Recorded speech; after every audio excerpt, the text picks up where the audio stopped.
معروف گائک کالے خان کے ڈیرہ صحنہ برادران میں محفل سماع، آرگنائزر میاں ممتاز دانش تھے۔ بارسلونا سے ممتاز منیر سہوترا کی رپورٹ۔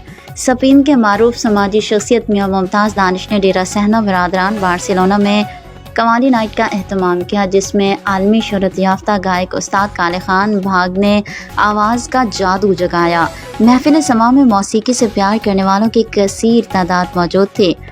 کالے خان بھاگ نے قوالی نائٹ میں برے صغیر کے ممتاز شعراء صوفیانہ اور عارفانہ اپنی مدھر اور سریلی آواز میں پیش کر کے سماعتوں میں ایسا رس گھولا کہ محفل لوٹ لی۔ بارسلونا میں موسیقی کے ایسے رنگ بکھیرے کہ سامعین نے یورو نچھاور کر کے فن سے عقیدت کا اظہار کیا۔ کالے خان بھاگ کا کہنا تھا، مجھے قوالی نائٹ میں ذاتی طور پر بہت مزہ آیا۔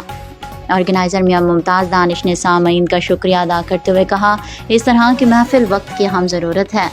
قوال کا فن کبھی مان نہیں پڑا۔ قوال پاپولر عوامی میوزک ہے۔ حافظ عبدالرزاق صادق نے اسٹیٹ سیکرٹری کے فرائض سر انجام دیتے ہوئے کہا، دنیا بھر میں صوفی موسیقی کو بے حد سراہا جاتا ہے۔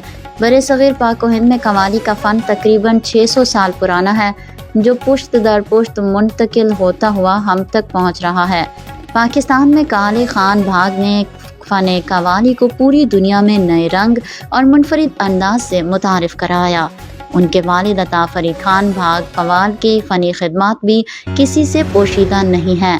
کالے خان بھاگ نے کہا کہ میں بنیادی طور پر ایک قوال ہوں۔ صوفیانہ کلام میری روح میں بسا ہوا ہے۔ قوالی ہمارا خاندانی کام ہے۔